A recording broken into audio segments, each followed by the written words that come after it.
operational management of any water utility. We'll have 4 presentations. The presenters will have 15 to 17 minutes to present, and will allow 3-4 questions. So in total, will take about 20 minutes each presentation. We'll finish all 4 in about an hour and a half. We would like to start, with our first presentation, which will be delivered, by Wilson Pierce. The presentation, it deals, with building resilience and sustainability through smart approaches to water utility management. So some interesting stuff, to hear from Wilson. Very quickly, a few lines about Wilson and his career. He oversees co-water SOGEMA's, I got the pronunciation right, projects in the local governance, economic development, and public utility sector.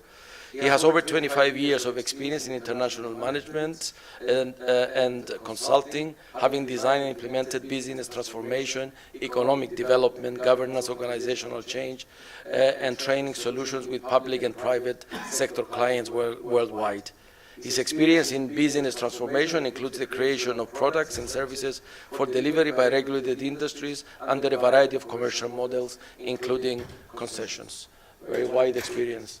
Wilson, the floor is yours, and I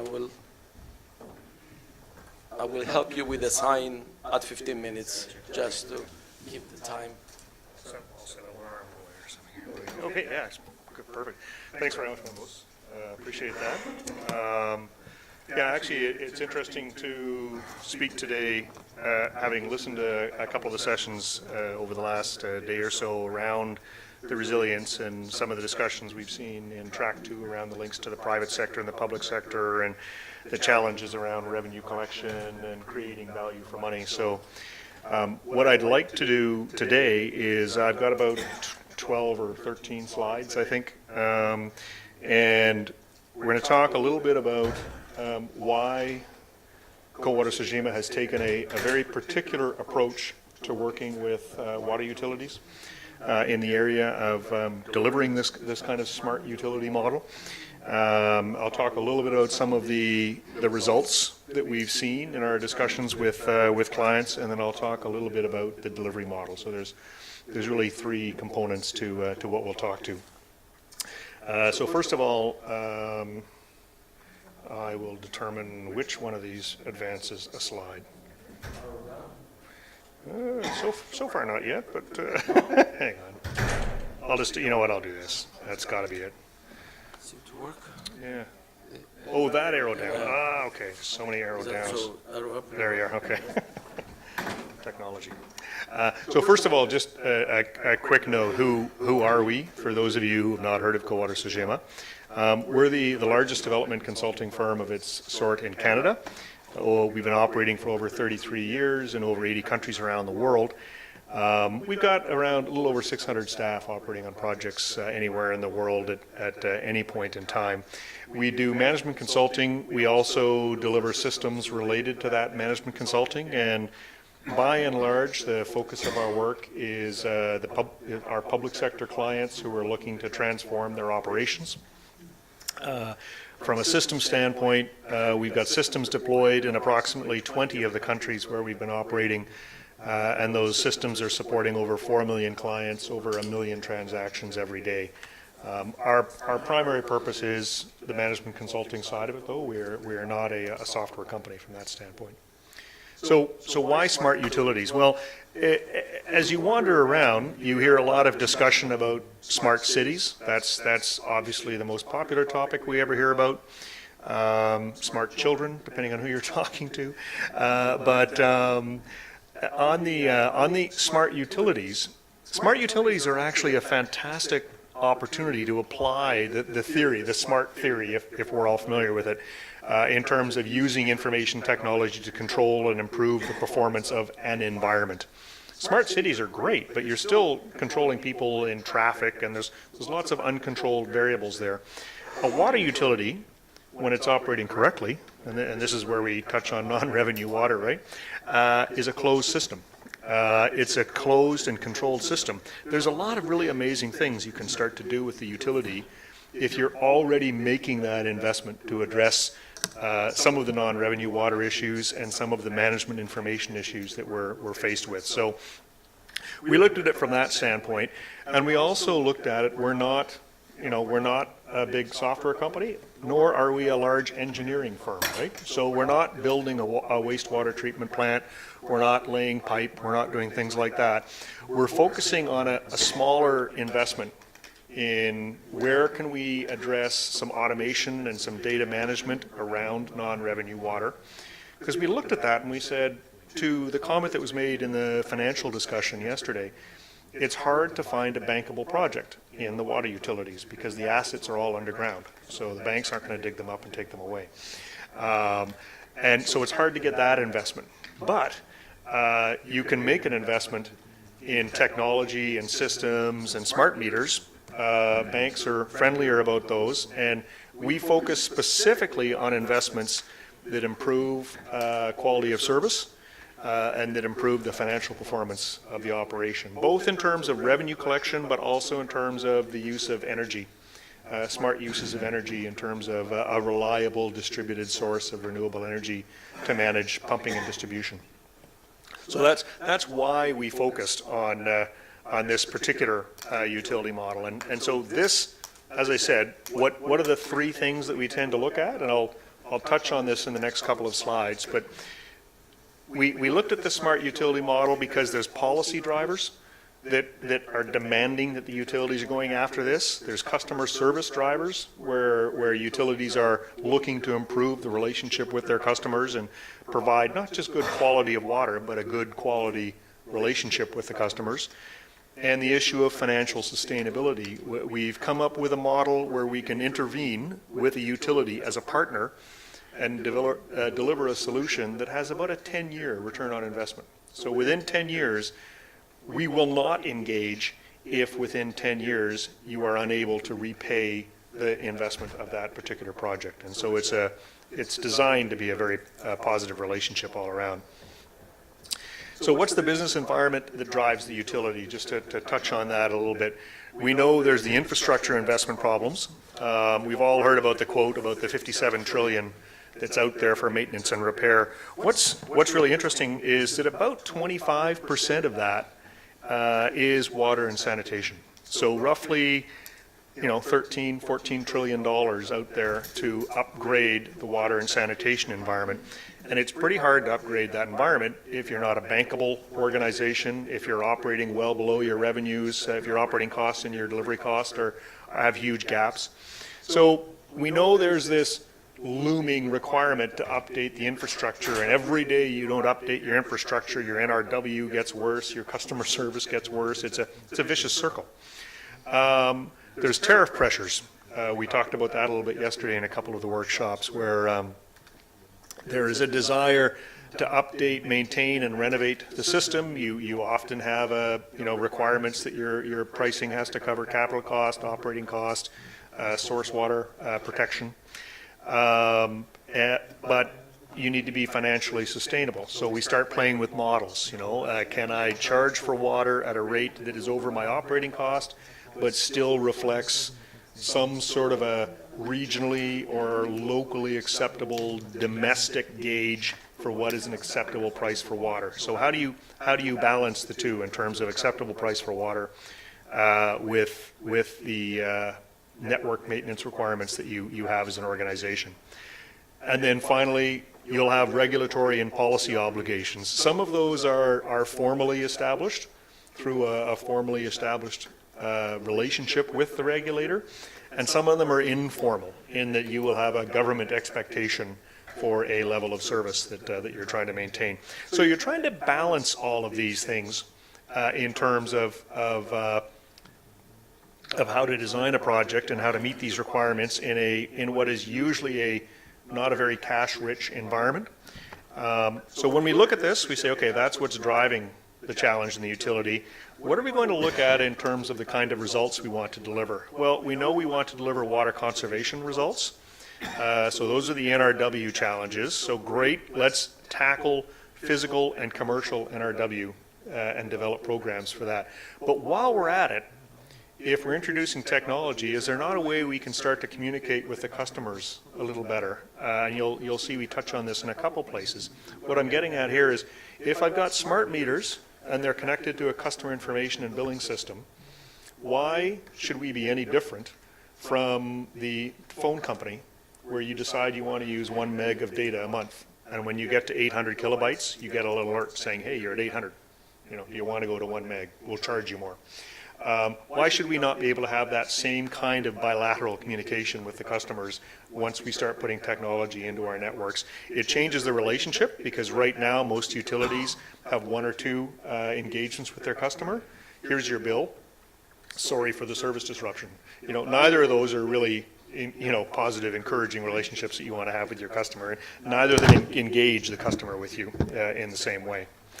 So that's one thing. We're looking at addressing that. Then secondly, we're looking at options to reduce pumping and distribution costs through implementing renewable energy measures in there. And finally, as I touched on earlier, integrating. If you're making that investment in technology, don't keep it to yourself. There are ways that you can communicate with your customers through SMS messaging, through enhanced billing systems. You can create a much more bilateral relationship with your customer. So I'll visually show you a couple of those results here, and then I'll talk, or a couple of those areas, and then I'll talk to some other results. So again, on the NRW conservation, I think we've all seen these figures that talk about $14 billion being lost to non-revenue water a year. The chart on the right gives you a sense of the regions where that water is being lost. So we'll go in and we'll talk to an organization about aiming for 15, 17% non-revenue, just as a starting point, because we know everyone's running at 30 and 40 and numbers like that. So let's not be insane and say, oh, let's go to 5%. We're going to bring it down a little bit and see if we can still make the case. So our case is not dependent on 0 non-revenue water or something silly like that. It's dependent on a reasonable, achievable goal that leaves everyone feeling better about themselves. We're also dealing with declining supplies of groundwater and rainfall. Now, a lot of the standards right now talk about a 4 to 5% decline in source water. We're doing some work in the Caribbean right now where they're looking at upwards of 40% decline in their source water. So you can see a world where your source water is slowly dropping, your production is at best staying constant, and just due to demographics, your demand is growing. Those lines are going to cross. So if you don't have a good non-revenue strategy, they're going to cross much earlier than you want them to, and you won't be prepared for it. So that's one of the things we look at in the non-revenue side. Then we look at the reduced costs of distribution, and I'll show you results for all 3 of these areas in a moment. I just wanted to visually talk to them. So, as everyone has talked about, energy is just really water is just an energy cost in disguise for most of us, right? Energy is one of the biggest drivers for us in distributing water, and as I've discussed in numerous conversations with utility companies, we don't work for the oil company. So there's nothing that obliges us to keep selling their oil through our water. So there's other ways of reducing your operating cost. I'm also amazed at the number of operators who find themselves unable to deliver water 7 days a week, 24 hours a day, and it's because they can't access the fuel. They can't get the fuel to their pumping and their feeder stations, or the security of holding that fuel at those stations is too expensive. So there's a number of things where you want to distribute your risk and distribute your cost. So we'll show you one of the cost results here of that. And then finally, the customer service piece. So as I said earlier, right now, this is what your engagement looks like. Once a month in June, I send you a note and I tell you how much water you used in March, and hopefully you pay the bill. And that's a fairly positive relationship. So what we do is we say, well, hang on a minute, let's add some technology here so that you're communicating back and forth. So now I can communicate with you, maybe not in real time, because maybe that's too expensive, but maybe I can communicate a couple of times a month, and I can communicate much more accurately. And with the clever icons that we've got here, what we're showing is not only am I communicating out to the customer, but the customer can communicate back to me as well. And I can tell the customer things about their service performance.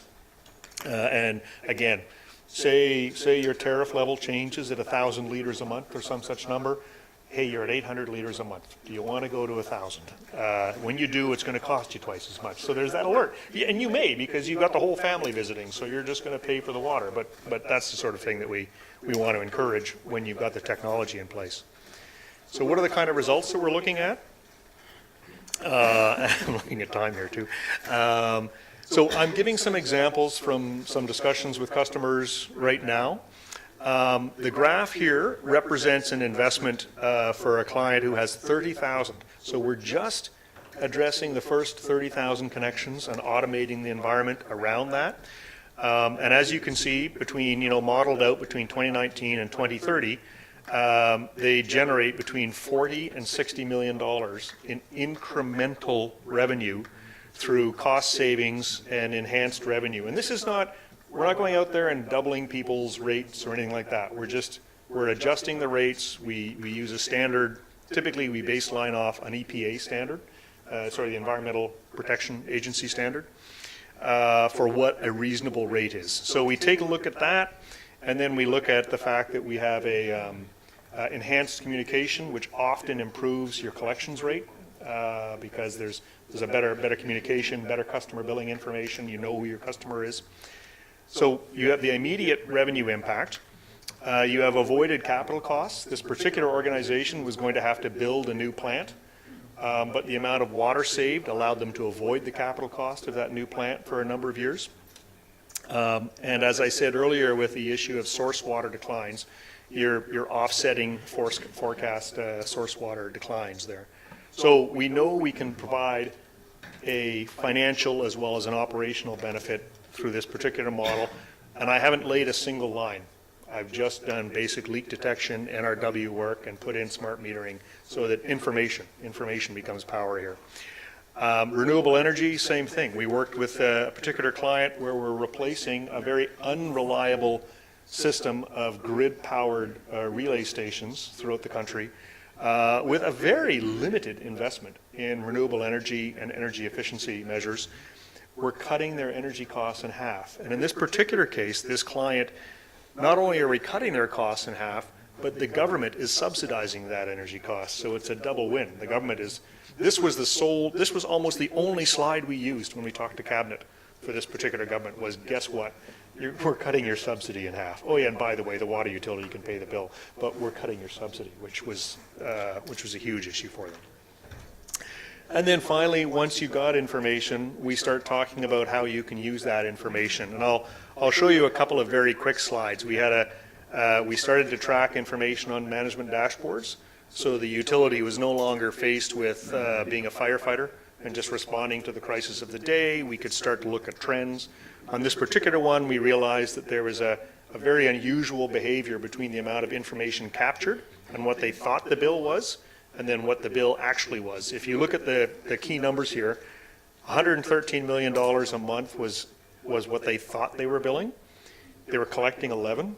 So right away you have to ask, somebody has to be having a panic at that set of numbers.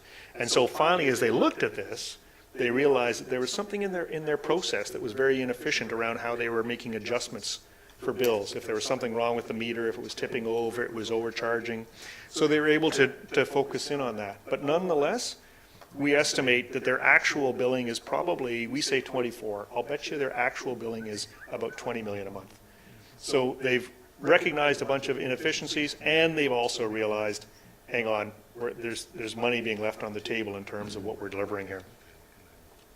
And then we also build dashboards if you've got a regulator. So this is an example of how we address the regulator's requirements.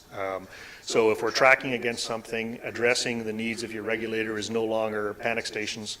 It's a regular report. You just pull the report up in a timely fashion. Down to my last couple of slides here. This one, this is a good one because what we're talking about here is, I said earlier, we go in to do a business case and we determine the value of this investment. So we're not building we're not building plants. We're doing a reasonably small investment in smart meters. We'll procure smart meters. We'll put in some management systems. We'll work with the organization to adjust their information management and change their processes. This particular table, the bars on the bottom show the cost of the investment being paid off, and then the green line that you're seeing shows the incremental revenue. So you're cash flow positive throughout the project, and we scale the project up and down to match that. And how do we go about that? It's a government-to-government model is how co-water typically works. So the Canadian government enters into an agreement with the government of the jurisdiction we're in, and then we establish procurement envelopes. I'm abbreviating this because of time, but so we'll go in, and if the government of your particular jurisdiction is